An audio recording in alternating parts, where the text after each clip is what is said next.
We need, as Africans, to consume what we produce and produce what we consume. For Nigeria, my country, we need to fix the policy, the politics, and we need to fix security issues.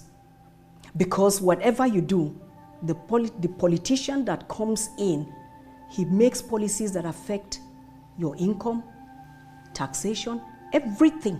The Independent National Electoral Commission, the body saddled with the responsibilities of conducting election and overseeing the activities of political parties in Nigeria, has officially recognized Nenadi Usman as the chairman of the Labour Party Caretaker Committee.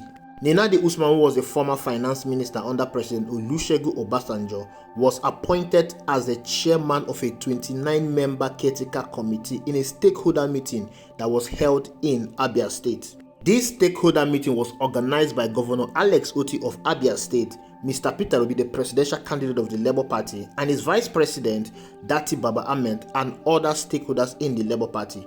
The meeting was held on the 9th of September 2024. The meeting was born out due to the lingering political crisis in Labour Party. The Labour Party stakeholders decried that the crisis in the Labour Party could lead to the implosion of Labour Party. That's the reason why they decided to take the bull by the horn to select a 29-member caretaker committee to oversee the affairs of the Labour Party. After the meeting, a letter was sent to INEC signifying the interest of the Labour Party to conduct an expansive convention which will be conducted by the 29-member committee that was appointed by the stakeholder, and that committee was to be led by Nenadi Usman. INEC has now officially recognized Nenadi Usman as the interim chairman of the Labour Party after she was allowed to attend political stakeholder meeting in INEC headquarters. Recall that the tenure of Julius Abure expired on 8th of June 2024, thereby making INEC not to recognize him as the Labour Party chairman. Julius Abure has attended meetings of the political parties in Nigeria in INEC headquarters, but he was asked to leave the meeting as INEC do not recognize him as the chairman of the Labour Party. INEC did not also recognize the agent list that Julius Abure sent for the Edo gubernatorial election to INEC. That action shows that Labour Party do not have party agent in the Edo gubernatorial election, and it equally shows that in the eyes of INEC, Labour Party do not have a chairman. Therefore, there was a lacuna, and Peter Obi, Dati Baba Ahmed, Alex Otti, and other stakeholders in the party, they had to step in and solve the issues in Labour Party. That timely intervention from Mr. Peter Obi and other stakeholders in the Labour Party saved Labour Party from being deregistered by the Independent National Electoral Commission, because according to the electoral law, a party ought not to exist without a chairman. Well, this is a good news. And this equally shows that Julius Abure, who called himself a lawyer, was out to destroy the Labour Party. He felt that what he has worked for, I don't even know what he claimed to have worked for, was about to be taken away from him. Therefore, as a typical average Nigerian that he is, he was all out to destroy the Labour Party. I don't even know what he actually worked for, because Labour Party was non-existent until Mr. Peter Obi and the Obedience stepped into the shoe of Labour Party and gave Labour Party the name that Labour Party has today. So I don't really know what they are even shouting that they've worked for Labour Party.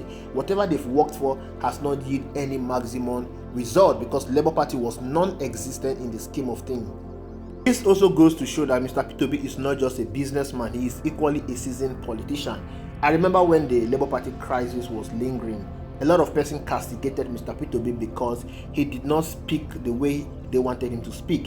He did not dance to their tone. He did not carry bazooka, gun, grenade and go to Labour Party headquarters and destroy the Labour Party or begin to fight with everybody, including Julius Abure. Of course, you also saw Kenneth Okonkwo going on the national television to shout that Mr. Peter Obi is a weak leader, because according to him, Mr. Peter Obi did not fight with Julius Abure when Julius Abure was trying to destroy the Labour Party.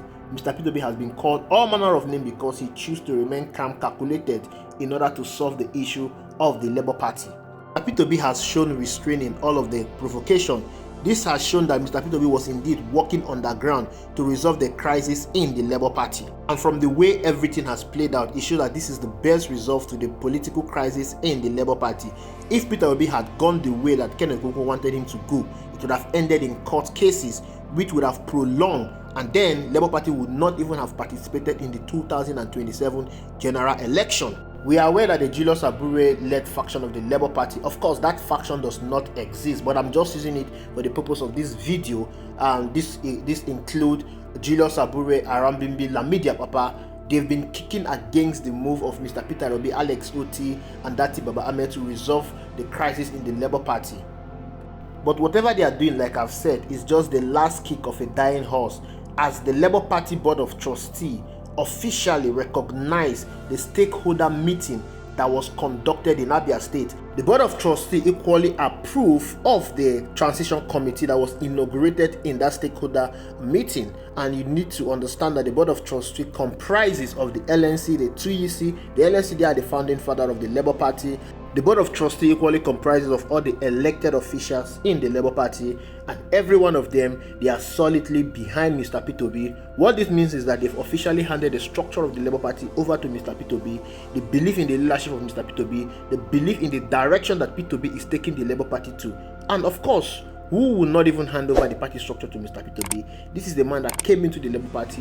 Within 6 months, he gave Labour Party a national outlook. Labour Party used to be a local party that nobody knows about. The 2019 general election, presidential election that was conducted, Labour Party got just 5,000 votes. But in the 2023 election, you saw how Labour Party pulled weight, having over 40 National Assembly members.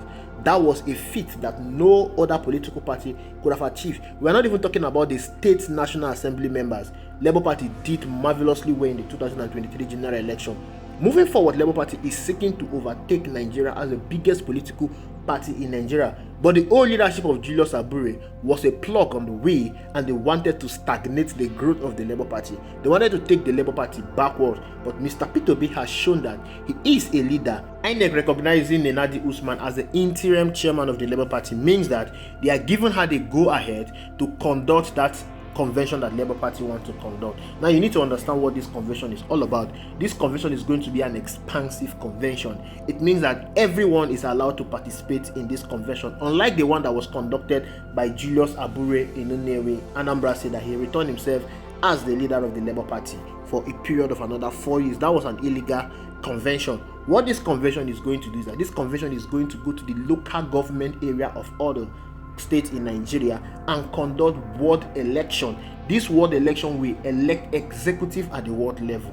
Then they will also go to the state level and conduct convention at the state level, which will elect executive at the state level. The state convention will produce Labour Party chairmen across the state of the federation.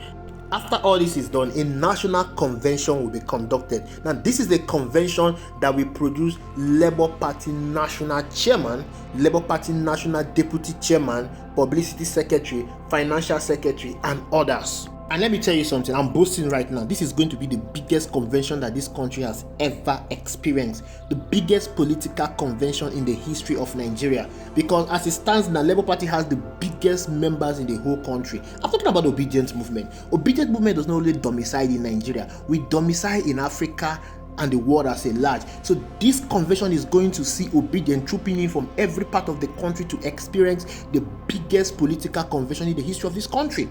This is what they've always wanted, to have a convention where everyone will participate. So this is an opportunity for you to become a Labour Party executive.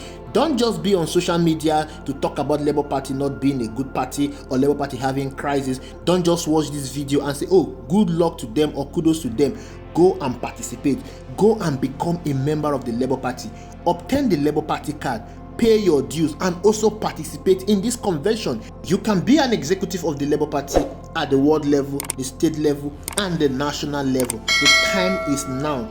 You have a period of 120 days for this convention to be conducted, and this convention will definitely produce a new look Labour Party, not the old one we know that the people were scrambling for power and money rather than repositioning the Labour Party to be one of the biggest political party. This is what greed can cause. Look at Julius Abure that every Obedient loved during the last election. He worked tirelessly, but he allowed greed to eat him up, and now he has been left out because I don't think Julius Abure will have anything to do again with the Labour Party after he has been disgraced out of office in such a manner. Remember, he has corruption charges all over his head, and I'm sure in no due time the security agencies will swing into action and ensure that he pay for every corruption charges allegation that he has upon his head. Congratulations to all obedient out there. Congratulations to the Labour Party. It is time for us to move forward. Thank you for watching. I will see you in the next video.